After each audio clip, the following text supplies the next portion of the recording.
Hi guys, Josh Lloyd here for your NBA first look for DraftKings for Monday. 7 games on the slate at this point.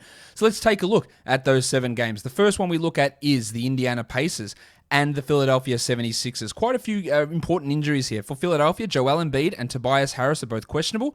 For Indiana, Malcolm Brogdon and Jeremy Lamb are both questionable. So we could have 3 starters out of this game.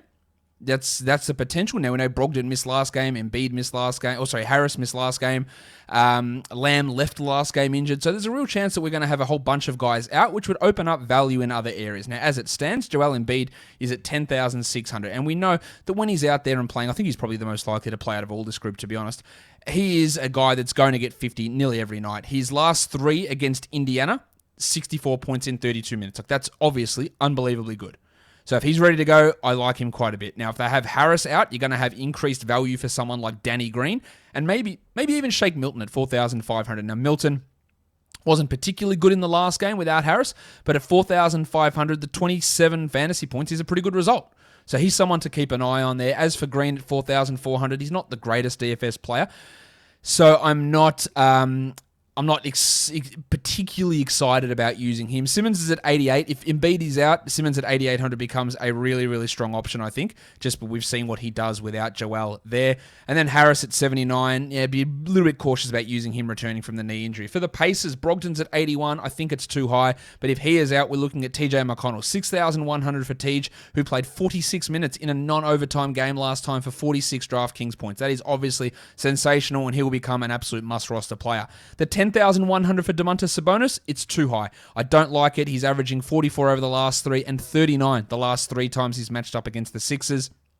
The salary's come down, but I still don't care. I'm not interested in using him at that salary. As for Miles Turner at 62, probably also a little bit on the high side. Justin Holiday's at 51, doesn't really do too much for me. So there is some value to look here, but I guess you could look at Howard potentially at almost minimum salary, 3,500, if we do have news that Joel Embiid is ruled out. That is one to watch there for sure. With Harris out, they'll likely start Mike Scott, and you will likely just ignore him, as you should always do with Mike Scott.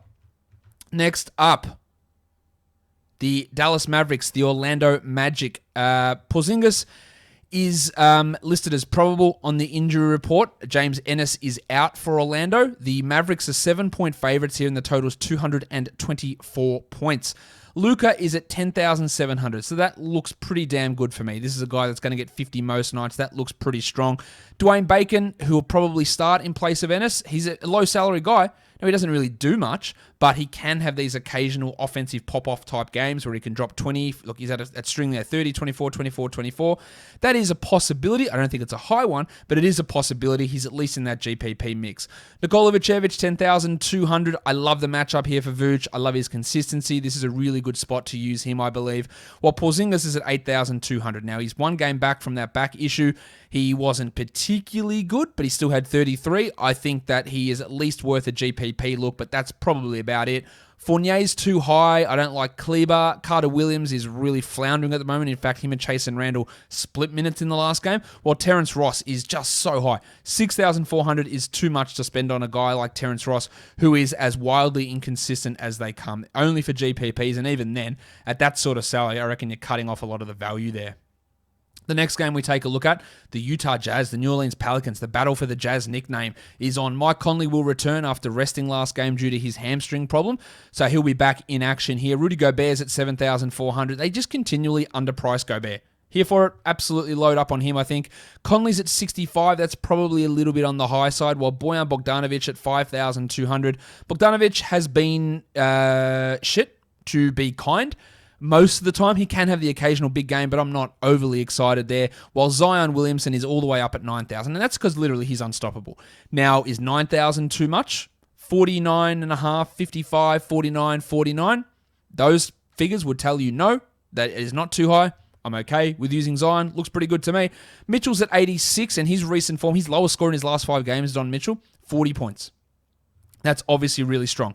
I don't have a strong reaction to this either way, this 8,600 price tag. My reaction probably is immediately just to say, yeah, probably not. I could look at Ingram for $200 cheaper at 8,400, but even then, I'm still thinking these guys are $200 to $300 too highly priced. If you want to get controversial, Eric Bledsoe, he's playing a lot of minutes. He's getting a lot of steals. He's only at 5,300. Look at these last couple of games, 39 and 32. That's good value at 53. They've taken Kyra Lewis out of the rotation for some reason, and they're giving those minutes to Bledsoe, and that is working in his favor from a production standpoint. Ingles had 35 points last game, but I think that's largely in part due to Conley's absence, so I wouldn't read too much into that one here.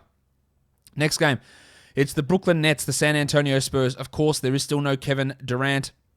While for the Spurs, they may welcome back Keldon Johnson. He's questionable, but Rudy Gay, Devin Vassell, and Derek White still remain out with the COVID protocols. Kyrie's at 9,100. He'll return after missing last game. I love this for Kyrie. 45 points should be pretty easy. 50 points should be pretty easy here. This looks like a pretty good spot to deploy Kyrie Irving into a DraftKings lineup. Patty Mills at 47 with Derek White out. He'll get his minutes jumping up again and again. Against a team whose defense is not that great, the Brooklyn Nets, he has a chance to be a 20-plus point scorer. So I think he does make a chunk of sense. I think Harden at 11,000 also looks pretty good. And I wouldn't want to use Keldon Johnson in his first game back, if it is indeed his first game back. DeJounte Murray's been thriving with the ball in his hands, but at 8,100, I reckon that takes so much of the appeal away from DeJounte. Now, in saying that, he's averaging 50 over the last three, so that smashes value at 8,100. I'm just not sure I fully buy into it. I feel like I'd prefer the 8,400 for DeMar DeRozan. And with the potential of Keldon returning, it takes some value away from Aldridge, Pirtle, Sharmanich, and Trey Lyles, who've been getting some good run. Now, as for Pirtle, he's at 6,600. Do I trust that he is going to play big minutes over LaMarcus Aldridge? No. Do I trust LaMarcus Aldridge to play big minutes over Jakob Pirtle? No, I don't. And that is the confusion with that Spurs lineup at the moment. So I think probably it's best to steer clear. And I don't think there's really that much upside with the salary that both those guys are currently listed at. The Nuggets and the Bulls. The Bulls were supposed to be on a back-to-back, but their Sunday game was postponed against the Raptors, so they get that extra day of rest here. They host the Denver Nuggets, and the Nuggets here are 4.5-point favorites, and the total is 228. Big Chungus Nikola Jokic, 10,800. Just pencil him in. Actually, don't even worry about a pencil. I think you can put that one in pen, to be honest. I don't know why that thing came up in the wrong order there. Apologies for that. Denver at Chicago is the game we're looking at. Love that for Jokic. Wendell Carter Jr. was pretty horrible last game. At 5,800, I do think there is value, but I worry the Jokic matchup might get him in foul trouble. And then you got Zach LaVine, whose recent production, since being named an All-Star, has dropped. He's at 9,500, and he's averaging just 36 points over the last 3 games and only 42 over the last 5. I would be pretty hesitant to use him here. Kobe White's at 6,300, playing at a higher level as well. But I'm not ready to... Why have they got him listed as out? That is not correct as far as I'm aware. Oh no, that's out because of that game on Sunday. Yeah, Kobe White is not out for this game, so don't get too excited about that or too scared about that. White will be fine. I think he's probably a little bit too highly priced. Michael Porter's up to 7,000 because his recent production has improved. Do I feel comfortable with using him with how Malone runs the rotations? No. But there is no Millsap, there is no Green, there is no Gary Harris, so he's almost got no choice but to use him. And then the headmaster, Jamal Murray, they've bumped his salary all the way up. 8,900 for Jamal.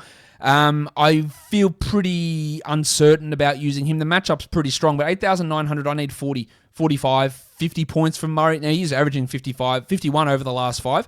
I find it a little bit tough to buy into that or to believe that that's going to be a regular level of outcome for him here.